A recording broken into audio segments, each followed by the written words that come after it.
Alright, let's continue our series on the World Championship match between Lasker and Capablanca. This is the third game. Capablanca is on the white side again. And well, a disclaimer. If you are expecting fireworks, this might not be the game for you. The problem with covering all the games is that sometimes you run into these pretty uneventful games.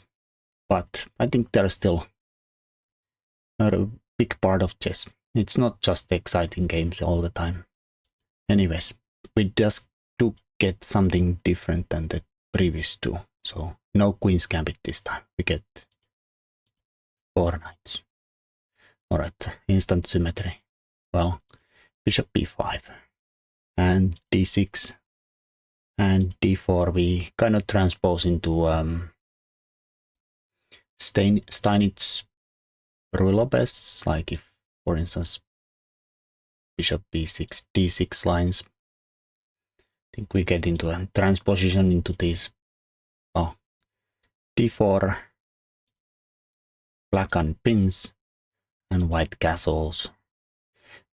Trying to snipe the pawn is not gonna lead anywhere in these situations because, well, first of all, you're just bringing the enemy rooks into the open file.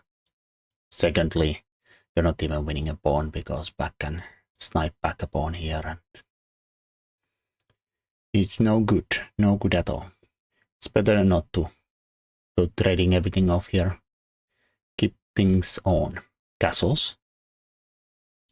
Black keeps on playing very solidly. I feel like Lasker's openings have in this match been pretty unambitious, really solid stuff.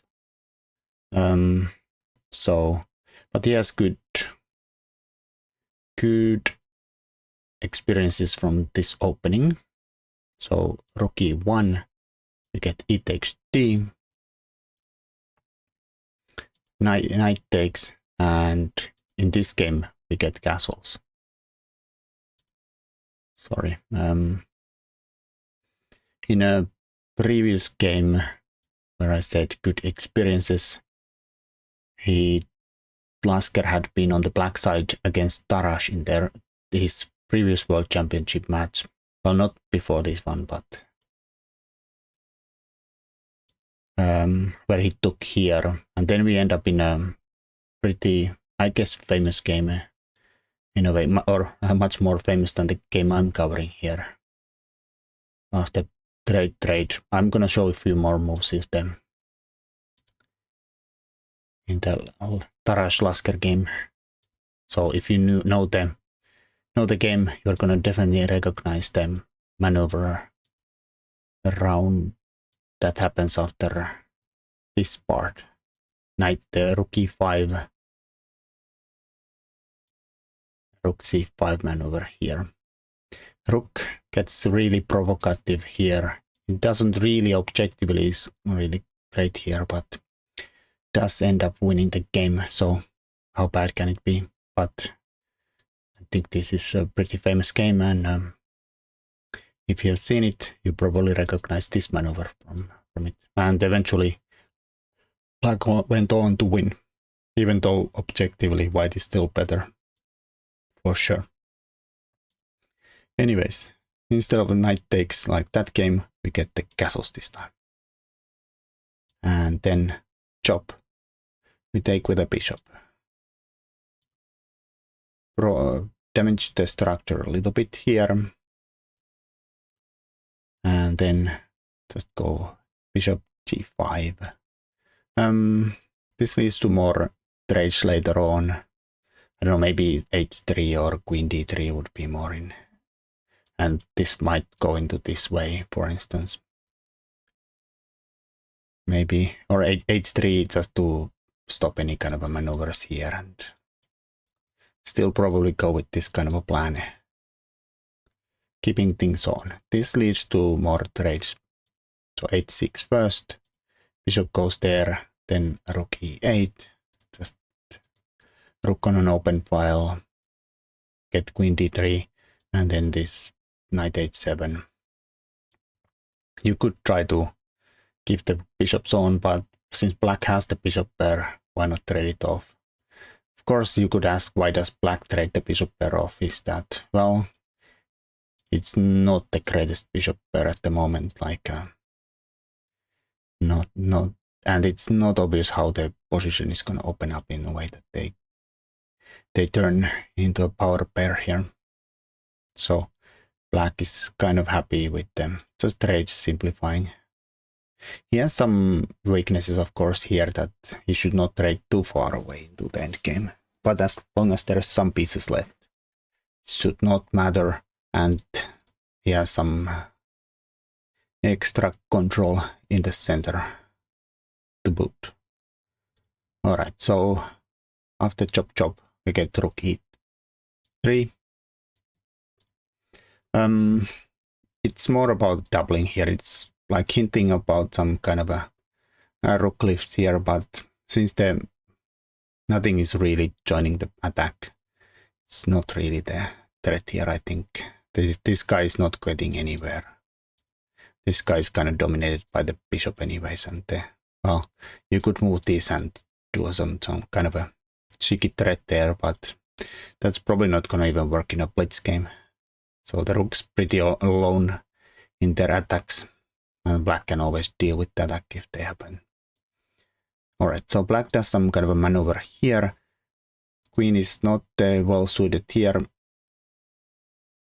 so he's getting around to this part of town where it can provoke some weaknesses, or, well, first we provoke b3, and, well, both sides double on the e-file, and then white gets out of the central square. Looked good, but the knight was not really getting anywhere from there. So he's going here and maybe wants to play e5 here.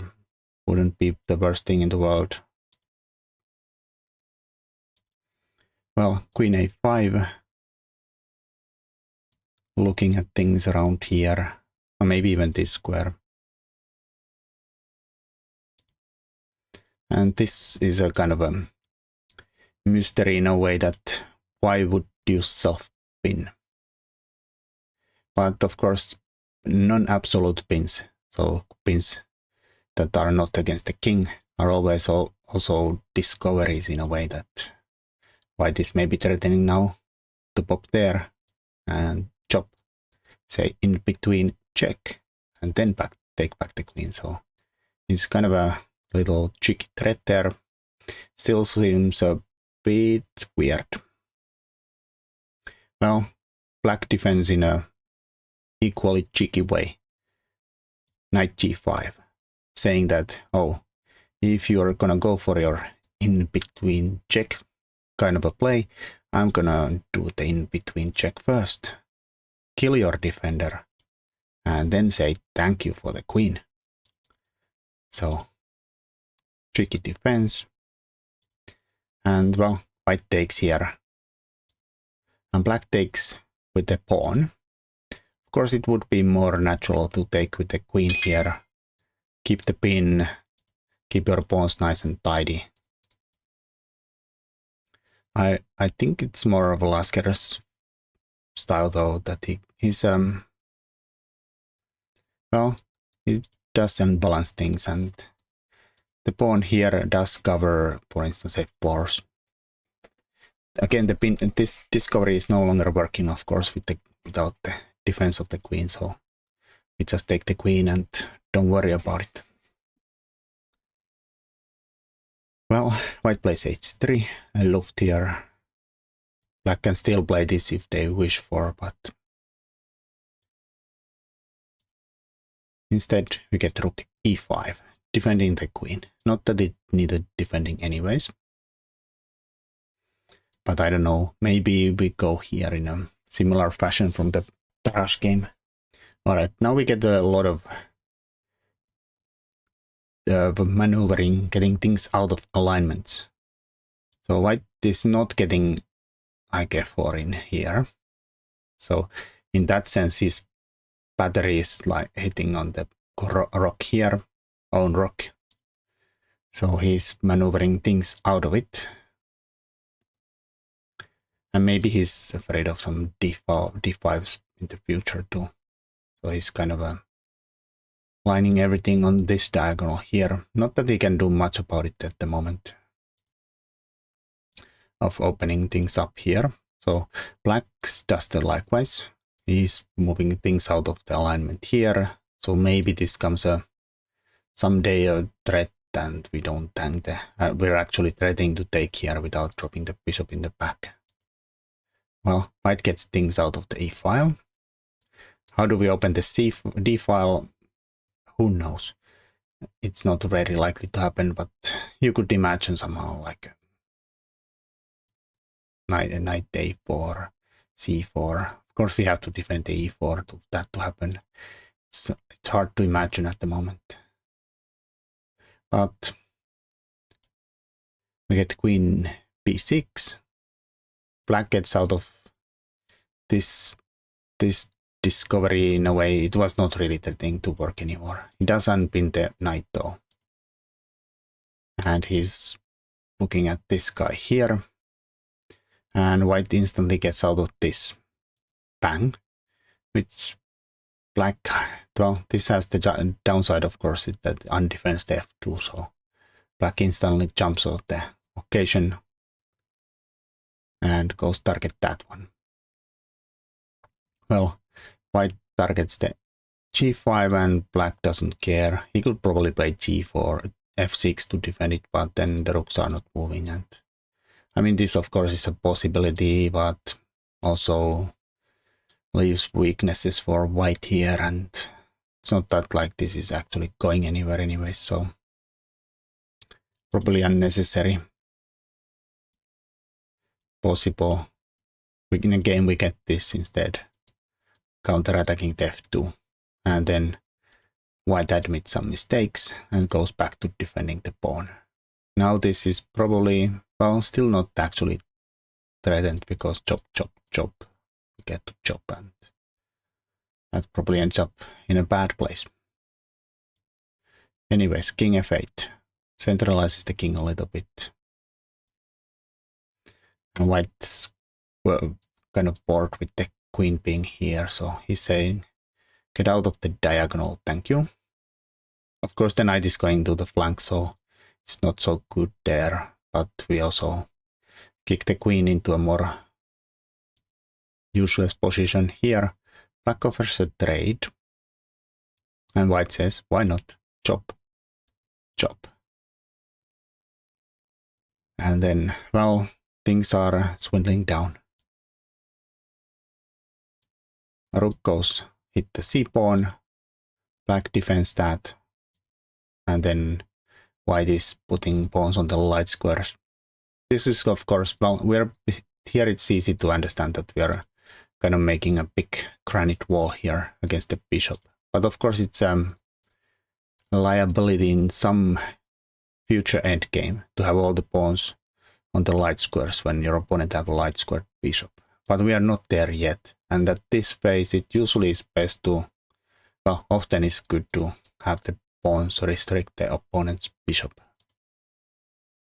But you could imagine if these all disappear, that the pawns could become someday like a buffet, all-you-can-eat buffet for the bishop. But we are far, far away from there yet. Alright, so the rook was not doing anything here anymore. He's getting into the file here. It is maybe hinting of c4, gets the rook out of the way. Black's playing bishop a6, hits here, maybe hints of this, but it's not really a threat because white can always go back and defend. Well, we get rook d4. Black plays f6 now. Also a good rule of thumb to put your pawns on the dark squares if you have a light squared bishop. Then you have a lot of control on both square complexes. Oh, rook c1. We get c5. Now they're all on the dark squares. Kind of a nice TIE fighter-ish configuration here. Alright, bishop b5. White just retreats with the knight. Of course, we don't let them damage our structure there. And now the bishop is kind of dominating the knight. And then white plays a4. Of course, commitment. Rook is now sad here, so it instantly starts to maneuver into a better prospects here. White king brings the king into center. Rook goes to the b file, normal. Knight is going to e3, where it's looking really good in a way, but the downside is that it's not getting very far. Get rook f7. There is, of course, trying to take advantage of the a4 here in a way that black could try to undermine things, but the problem here is that the c file is kind of a weak square, so this might backfire because you can't take, obviously, and you might end up in a more trouble than you asked for. Instead of weakening the b file, you weaken the c file more. So no c4s, king f7, knight e3. Looks great here, but rook b8, rook h5, h1. White is thinking of pushing there, and black instantly is going to for the pin play here on the h file, saying no. Well, white defends the rook, so he can maybe threaten this, and black says no. How about no? You're not getting through here anyways. If we could trade some stuff here on this side, we could maybe try to use this kind of a halfway majority on this side with technically 3 versus 2, even though it's not really, because this kind of influences the pawn masses too. But with the knight's help, maybe we could build something there. Anyways, black's not letting that happen. And white plays a really provocative move here, g4. Well, where's the breakthroughs now? And he fixes himself a backwards pawn here. I don't know, the idea is probably something like here and get rid of that h pawn. Well, black plays now bishop d7. Letting white get there, and white jumps there instantly though. Well, I'm pretty sure, well, here we defend this, but I'm pretty sure if this would have happened earlier, we would have seen the same move as in the game here. White is maybe playing for h4, and black plays blank. No. How about no? Alrighty. Well, rook d3, bishop e6 says, how about give me the knight? And white says, why not? And plays another really committal move, c4. We're making a huge wall here, huge. The problem, of course, is that it's like Swiss cheese, in a way that they're all on the light squares. Good part of for that is, for white, is that there is no knights that are gonna jump into the holes here. The rooks are really bad at sneaking through holes because they don't work that way. I guess the king could somehow like get there, but it's not likely to happen. Of course, there the positional aspect is that backwards, but at the moment it's not possible to add more pressure than 2. Like black can line up the rooks here or line up the rooks here, and white has a very easy task of holding just about enough. But I don't know. This seems like a calling the game a draw though, because I don't see how we break through anywhere afterwards. Well, I mean, maybe there is some kind of possible threats with c4 undermining this. Black gets out of that way. Well, here I think this is now possible in a way. But the problem is that if we get through, then this comes a little bit of a problem. We can't answer with the rook here. So white goes here, gets ready to meet this with that. Well, black king runs around. White says no more trades for you. We get the knight g2. Maybe he wants to play h4. Get rook bb8. Rook e1. Maneuver. If white played h4 here, I think we get chop. Black can try to use the h file now himself. This probably end up in a pop. Black gets there. White should probably try to use the e file in counterplay. King is pretty safe here. Of course, there's some weaknesses here, but black probably should go for a trade and not let the rooks double here and do some damage. I don't know, probably ends up somewhere like this, and I don't think black can attack these guys enough to matter here. And well, there's some breakthrough possibilities here, but as long as the rooks just stands here, it's very hard to imagine how we get those guys through. And this guy, of course, can go rogue here and do some damage. Right, so in a game we get rook e1 instead, no h4. King goes to c6. I don't know, maybe he's hinting about some maneuvers in the future, but as long as the rooks don't get traded off, it seems a little too dangerous to go to any king runs. And at the moment, even if this guy ever gets there, we can always say check and get out of there. And it's not going to do anything anyways. You have to go the king all the way there and double the rooks here to even threaten anything. And with the rooks on the board, your king is probably going to die on the a3. So black's hinting of doubling on the h file. White goes rook d2. We are broking on both sides, but obviously there is not enough pressure on both either side. So lots of backs and words maneuvering here. This guy hints of this, but it's not real threat, so he goes back.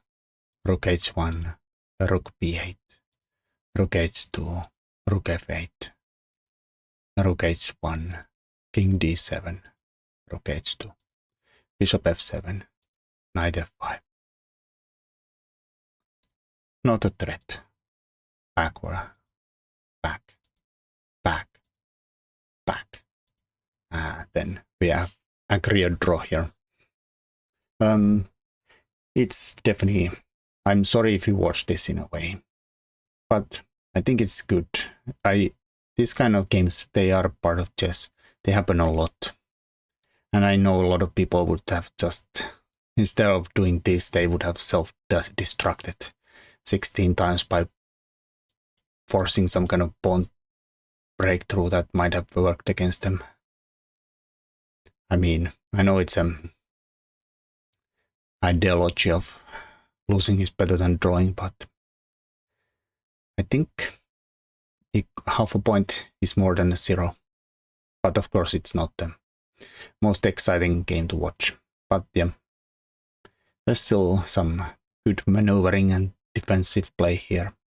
Hopefully, the next game is going to be a little more exciting. 3 games, 3 draws. Hoop-de-doo-doo. Until next time. Ciao, ciao.